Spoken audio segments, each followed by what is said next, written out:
Toute votre enfance, vous avez été impressionné par ça.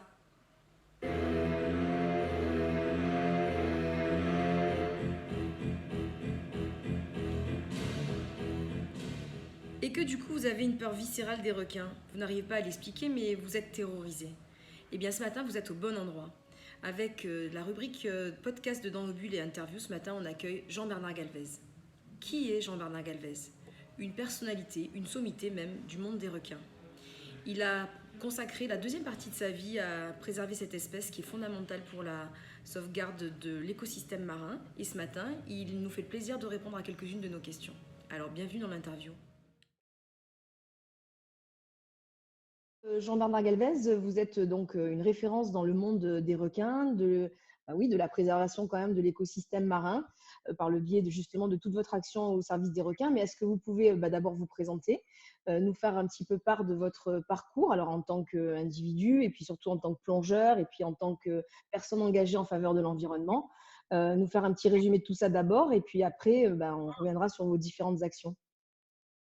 Voilà, actuellement, je vis à La Réunion, j'ai 65 ans et j'ai commencé à plonger, à découvrir les requins dans les années 70 quand j'avais 15 ans à Djibouti. Donc à l'époque, c'était pour la pêche. J'aimais pêcher le requin.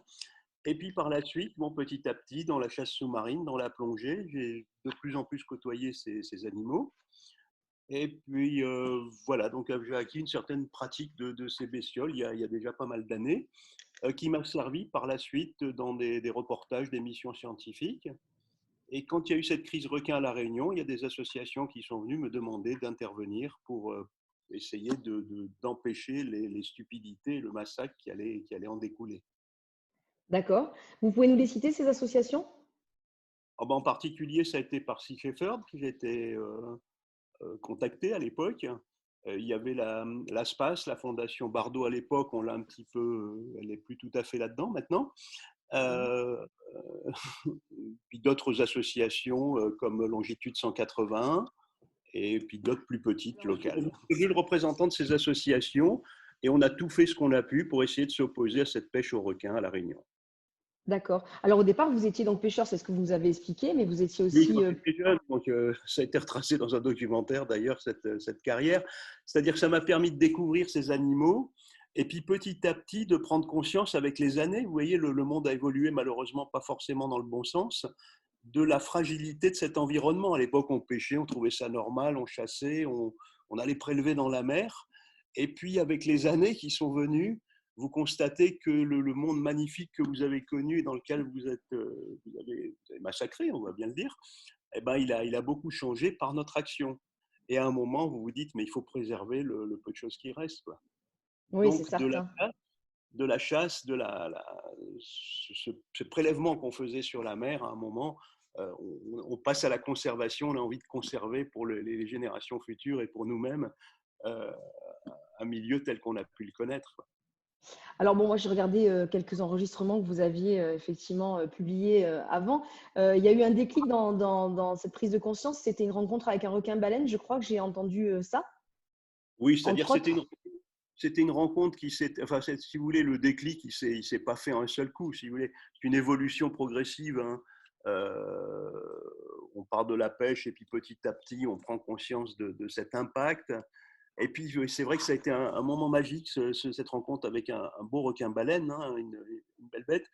Euh, bon, alors on vous dit maintenant, il ne faut pas toucher les animaux. Là, cette bestiole est venue au contact. Était demandeuse de câlins. En fait, là, on fait de l'anthropomorphisme. Si vous voulez, elle était couverte de rémora. Et puis, j'étais un gros nettoyeur, quoi, on va dire. Donc, D'accord, ça démystifie. voilà, elle m'a assimilé un gros nettoyeur et elle ne me lâchait plus. Parce que quand je la grattais, on voyait des frissons partir de l'animal, de l'endroit du grattage. Et puis elle ne me lâchait plus, elle venait en réclamer de plus en plus, jusqu'à me chercher en surface et tout, quoi. Donc elle m'a D'accord. assimilé un gros nettoyeur qui l'a soulagé, on va dire. Ah ouais, Et puis, c'est sympa. quand vous voyez un animal de cette taille qui fait à peu près 8 mètres, celui-là, ce qui est déjà gros, hein, la plupart de ceux qu'on voit, ils font 5-6 mètres maintenant. Euh, vous voyez un frisson qui part le long de l'animal à partir de l'endroit que vous caressez, vous dites mais attendez, c'est vivant, c'est pas un caillou, c'est pas un bateau, malgré la taille, vous voyez. Et on peut pas. Après, vous pouvez plus faire C'est sûr, qu'on fasse de mal à ces bestioles, quoi. c'est certain. Ah ben, Ça a écoutez, été j'ai eu la une sorte de chance déclic, de… on va dire, un déclic Pardon, supplémentaire. Ça a d'accord, été d'accord. plutôt la conclusion d'un parcours personnel de la chasse vers la conservation. Ça a été plutôt la conclusion qu'un déclic, on va dire. Écoutez, moi, je l'ai eu en accéléré parce que j'ai commencé à plonger très tard en 2011. Je suis retournée plonger sur les mêmes spots 5 ans après. Quand j'ai constaté la désertification en 5 ans, voilà, je me suis dit, il faut faire plein de choses, il faut sensibiliser les gens. Donc, je comprends. Et j'ai plongé avec des requins-baleines, alors je comprends ce que vous dites vraiment. Les C'est… requins-baleines, on les voit assez facilement à Madagascar, à Nosy Be. Hein. Donc là, bon, je les côtoie régulièrement encore maintenant. Mais celui-là, c'était resté vraiment une rencontre magique, quoi. D'accord, Très c'est génial. génial. Et oui, puis vous parlez de 5 ans, moi je vous parle de 50 ans. Donc vous imaginez la différence entre 1970 J'imagine. et maintenant, ce qui est devenu le monde en 50 ans, quoi. À l'époque, la plongée, c'était quelque chose de très marginal. Les gens en faisaient très très peu. Et puis, ben, c'est l'évolution qu'ont eu les Cousteau et autres. On est rentré dans ce monde, eux, il avait quelques décennies d'avance, un monde préservé, ou puis un instinct de prédateur, hein, à l'époque, qui était dans les mœurs. Et puis petit à petit, ben, cette prise de conscience, les gens de ma génération l'ont beaucoup connue, cette prise de conscience. Et le problème, c'est que les gens qui arrivent après, eh ben, continuent à prélever parce qu'ils voient un monde, il y a encore quelques bestioles, on va les tuer, et puis il leur faut aussi ce temps-là. Et oui, il faut Et refaire le à la parcours, fin, le il n'y a même plus rien, parcours. quoi. C'est ça qui est Ils ont le dommage, même parcours, effectivement. ils ont un petit terrain, quoi. Avec le temps perdu.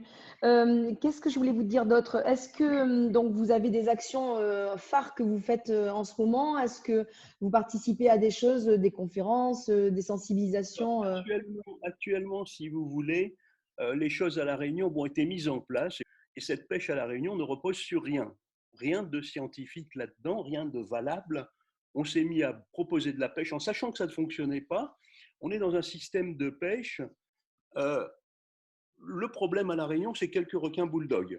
C'est un problème de requins bulldogs, pas de requins tigres, pas d'autres espèces. Et on ne sait pas vraiment bien les pêcher, les requins bulldogs, et on ne sait même pas s'ils sont sédentaires.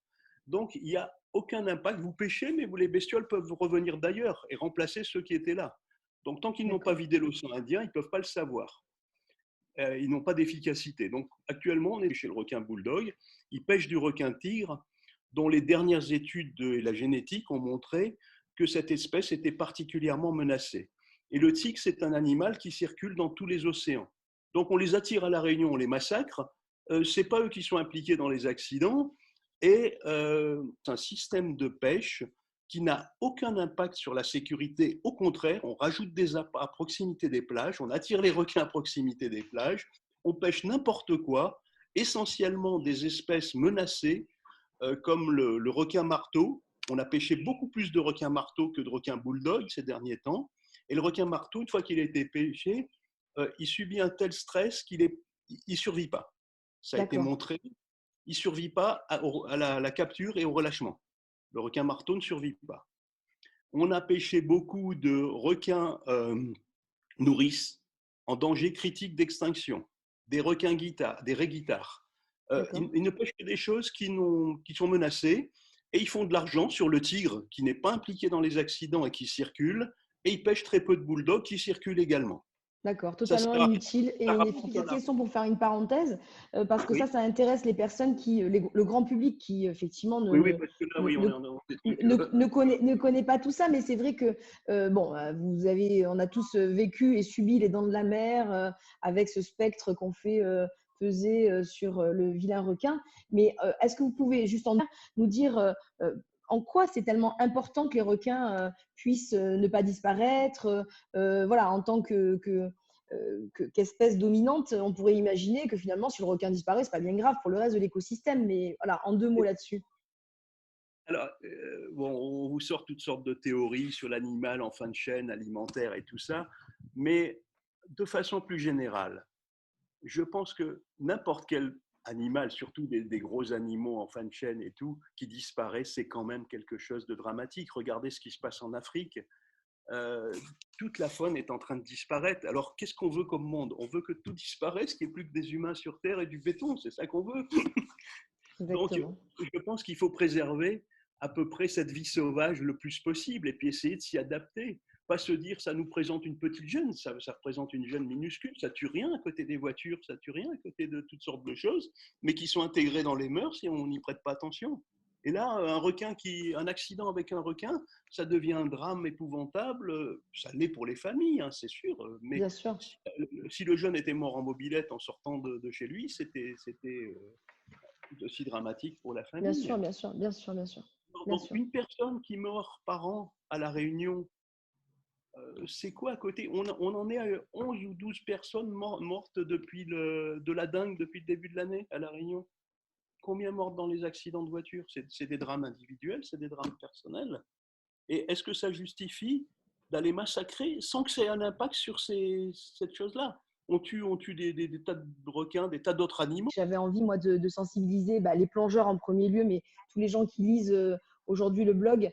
Voilà. Qu'est-ce que vous aimeriez leur dire aujourd'hui avec toute votre expérience accumulée? Parce que c'est ça qui nous intéresse, en fait. Ouais, c'est un petit peu compliqué votre question. Déjà qu'il faut essayer de préserver un petit peu tout cet environnement, toutes ces merveilles qu'on a autour de nous, peut-être un petit peu recentrer nos valeurs autour de cette protection, hein, sans parler d'écologie politique comme certains, de conservation plutôt. Et je pense que c'est quelque chose qui n'a pas de vocation à être politique, ça doit être général.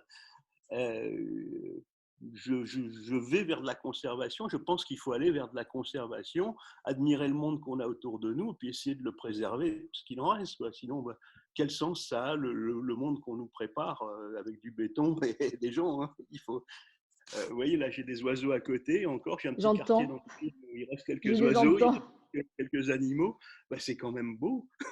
Quelques papillons, quelques animaux comme ça, c'est quand même quelque chose. Hein. Écoutez, c'est un message très optimiste. Vous Et voulez qu'on bon, parle un petit peu des requins à La Réunion, de ce oui, qui s'est passé globalement? oui, bien Donc, sûr. il y avait autrefois très peu d'accidents, enfin, il y avait autant d'accidents pratiquement, mais c'est surtout la localisation des accidents qui se faisait ailleurs. Là, elle se fait sur la partie touristique, donc il y a tout de suite beaucoup plus de gens ça subit. C'est comme si ça se passait à Saint-Tropez, si vous voulez, pas à l'échelle de La Réunion. Donc, ça a tout de D'accord. suite beaucoup d'impact. Ça se passe dans la zone touristique. Et qu'est-ce qui s'est passé à La Réunion? C'est qu'en fait, l'environnement a complètement changé.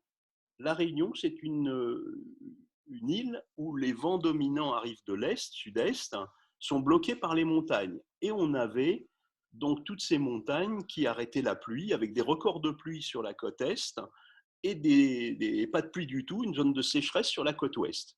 Donc sur la côte ouest, on avait du corail, et le requin bulldog est un requin qui aime les eaux saumâtres, la pluie et tout ça. Donc autrefois, il était plutôt cantonné dans l'est.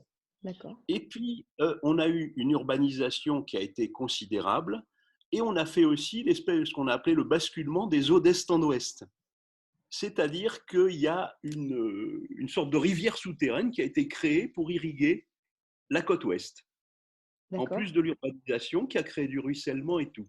Et donc, notre environnement, la mer, la salinité, tout ça ont complètement été changés.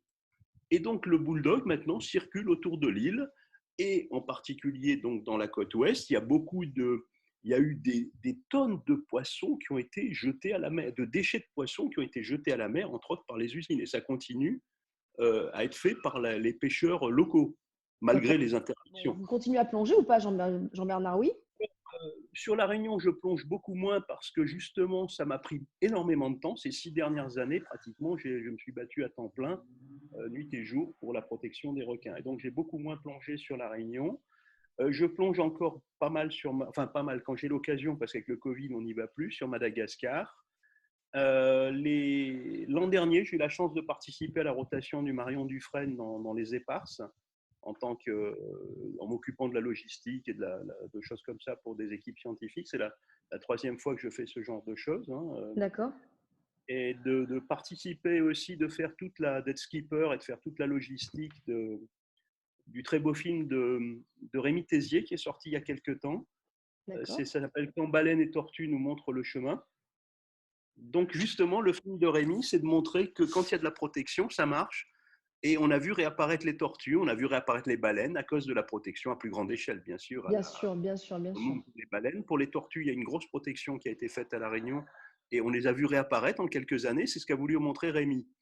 Et donc, il a fait un film, et puis on a eu tellement d'images que finalement, il y aura 2 parties dans le film. Il y a une qui est déjà sortie sur Arte. Et moi, j'ai fait toute la logistique. J'ai eu la chance de faire toute la logistique et le skipper pour la mission sur Europa, où nous avons passé un mois à filmer les tortues, et qui sortira dans le prochain documentaire de Rémi. Eh ben, on a hâte de voir ça. Eh ben, j'espère que nous aurons l'occasion de nous voir en plongée dans un monde préservé, et que, eh ben, si vous voulez nous accompagner un jour sur Madagascar ou pourquoi pas dans les îles Éparses, si on a une autorisation, ce sera avec grand plaisir de vous montrer ce que ça peut rester, un monde tel qu'il était autrefois. Bah, écoutez, merci beaucoup. Et ce serait avec évidemment un immense plaisir. Alors, on essaiera de faire ça. Merci beaucoup, Jean-Bernard, et à bientôt. À bientôt.